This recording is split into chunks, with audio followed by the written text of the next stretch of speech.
SpongeBob?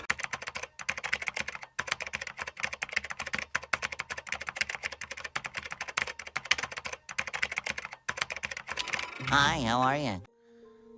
Hey YouTube, welcome back to another video. So today we're going to be talking about the new Christmas holiday unit, Holy Knight's Blessing Diane. Because I am cringe and because I like to abbreviate everything, I'm calling her X.Dianne for Xmas, Christmas.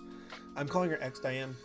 I'm going to continue to call her X.Dianne until either it catches on or I get shamed by everybody in every server ever and they tell me to shut the fuck up. I haven't decided yet. So, this is the Holy Knight's Blessing Diane. I know it's a little bit hard to see.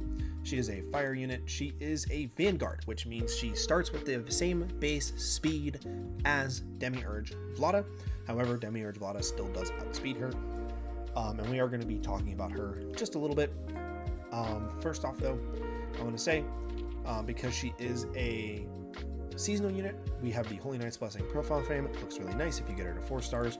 We have a little chibi if you get her to 5 stars, and we have the main lobby at 5 stars, or 6 stars, my bad, which I am going to show really quickly. You can click on Charlotte over here. You can also click on Tamara over here.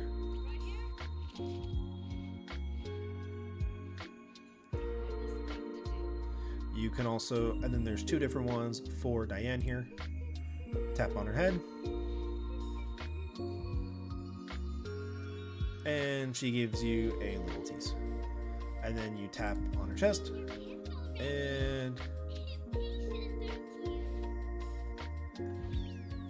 there you go.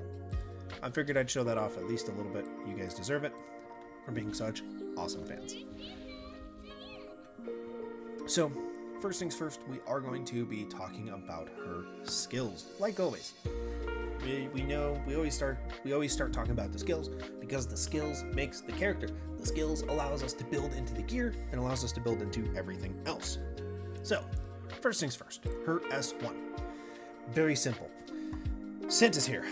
Attacks an enemy and increases her priority of the caster, which is her, by 30%. Simple enough. 30% priority just like that. Alright, cool. That's really simple. Gift shower. This is where we start getting more complicated already. So, at the start of the turn, she grants a random increased stat effect to the caster for 2 turns. Okay, buffs already granted to the caster will not be applied.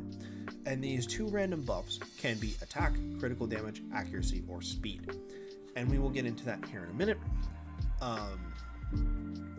If you use it as a burst skill, her burst 1 gives her an extra turn, her burst 2 increases the damage, her burst 3 is a enhanced attack, activate gifts of buffs, which is that passive effect for 1 turn, and after gifting she gets increased penetration for 2 turns, which is super nice.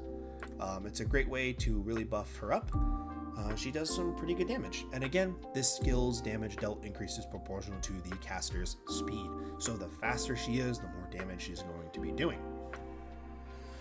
Next, we have her S3, Winter Knight's Blessing. Attacks all enemies and uses a gift of buffs on all allies. Gifted buffs last for 1 turn. This skill's damage increases proportional to the caster's speed and additionally increases proportional to the number of buffs granted to all allies. If you cap it out, the gifted buffs last for 2 turns, and these ones actually include attack, defense, speed, critical hit chance, critical damage, accuracy, evasion, effectiveness, resilience, and penetration. Basically, every buff in the game other than like immunity and immortality. Any non-overpowered buff. we'll just go with that. It is really solid.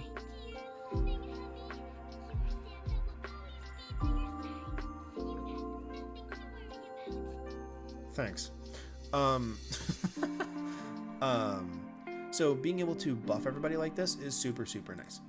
Next, we have her chain passive. She is a companion effect. She just recovers action points of the caster and the next skill chain caster by 25. which is super, super nice. I mean, being able to increase action points by 25 allows you to get more extra turns and be able to get the gifts of buff for extra turns if you really want to. Her exclusive equipment, the Earnest Love Bazooka, has an additional 30 accuracy to anything Earth, and then increases her action points by 60 at the start of battle. And if you max it out, and if you do the enhancement, increases damage dealt to bosses by 100%, since she does double damage against bosses. Really, really nice, really solid. The problem with her exclusive, though, because of how she is built, there is no speed gem.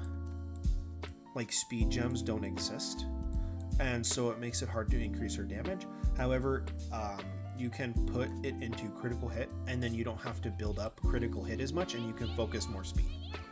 That's how I would do it, at least. This is the build I'm using for her. Basically, all of her damage is going to come from her speed. And so we run speed gear. Go figure. So all of these pieces of gear have pretty high base speed. I chose a lot of 9s and 6s because that is where we're going to get a lot of our speed from. I don't have the resources to really max these out currently, otherwise I would have.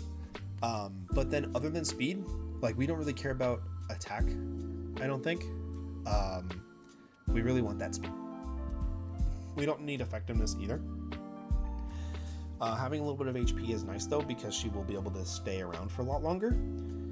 I'm using Rampaging Caracal again, because if you're hitting a single boss, you're going to be proccing that marked all the time, and that marked increases your damage dealt to them. Really, really solid. Again, this one also actually has speed on it, which was really cool. And now we get into the little bit of a weirder pick, and you guys might judge me for it. Be prepared. Combination Simulator. So, the reason why I picked Combination Simulator is because when you max it out, you get 48 speed. Nice.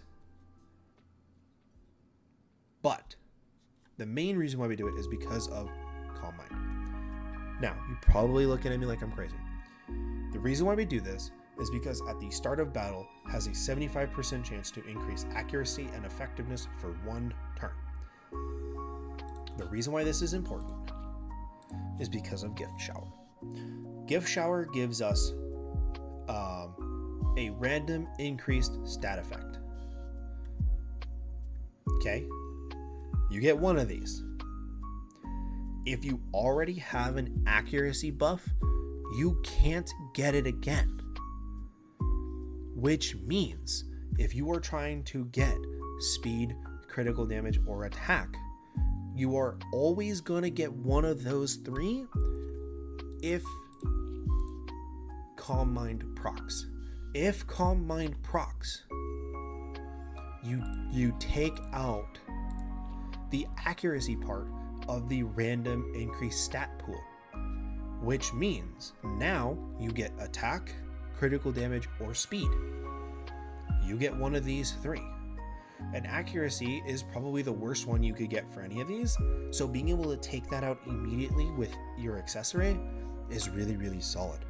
You just take that out completely, and now you're guaranteed to get a helpful stat. And it sticks around for 2 turns. So guess what? When your next turn rolls around, your accuracy buff is gone. But guess what? Attack and critical damage are still there. Or critical damage and speed. Or critical damage and attack. You have one of those really helpful buffs. And then now you have a 2 to 1 chance of getting a... Excuse me, Diane. I am talking here. I'm talking, ma'am. Thank you. Being able to take out that accuracy first thing allows you to get those helpful buffs first thing and starts going with it. The other option that you could realistically do is, let's see. You could do Death's Hold. No, you can't. Never mind. I'm dumb. Burning Soul isn't really all that good for her. Combination Simulator is the one I'm using. Clear Mind, I don't think that's really helpful. You're not going to be really building evasion. Physical Exorcism, not really that helpful unless you are going to be using her for PvP. And then Absolute Music, Absolute Music isn't too bad if you're going to be doing that route with her. But of these, I thought that Combination Simulator was probably the best for PvE purposes. For PvP purposes, I can understand Physical Exorcism. I mean, just flat out increasing your damage dealt in PvP by 20% is really nice. However, you don't have a speed bump here. You do have crit damage if you want it, but you don't have a speed bump there. Again, I honestly completely forget that these accessories exist because of how new they are. So I haven't really looked at these. 1 damage no, that's not really helpful for her. Okay, Gorgon's Vanity. If you can get this one and you are far enough in the game to get this one, I would use this one and use it as a speed. Damage by 10% proportional to the number of buffs granted, which she's going to have a lot of buffs on her at all times. Gorgon's Vanity probably is the best for her. But if you aren't that far into the game, which I'm assuming you guys aren't because I'm not even that far in the game, I use Combination Simulator for a little bit. In my opinion, she's a little bit more consistent this way. At least on the first couple turns, she's more consistent. Which means that I have the first couple turns to really start getting the ball rolling with everything. So, in my opinion, her stat priority is 110% speed. You want as much speed as possible. Then you want crit chance. Then you want crit damage. Then you might want accuracy. Other than that, that's really what I think her main points of stat are going to be. And if you want to, you can slap some evasion in there. She does have a pretty good evasion stat if you do want to build into that. And you realistically could if you wanted to. You could totally build her into like a dodge build for PvP. A dodge build that just gives those buffs all the time. You could totally do that if you wanted to. I don't understand why we don't have a lot of people running evasion builds. I think that those might be really fun for PvP. I definitely think that there's a mad scientist build for evasion.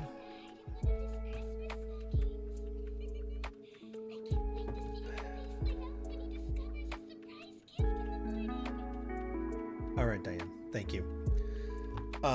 You could definitely build her as an evasion set if you want to, just a buffer that just can't seem to get fucking hit. You could totally do that if you wanted to, but I definitely did it this way, just because I like the consistency of it. But yeah, that's gonna be it for this one. This is our Christmas Diane, or Xmas Diane, or X.Dianne, whatever you want to call her. This is her build. This is what I did.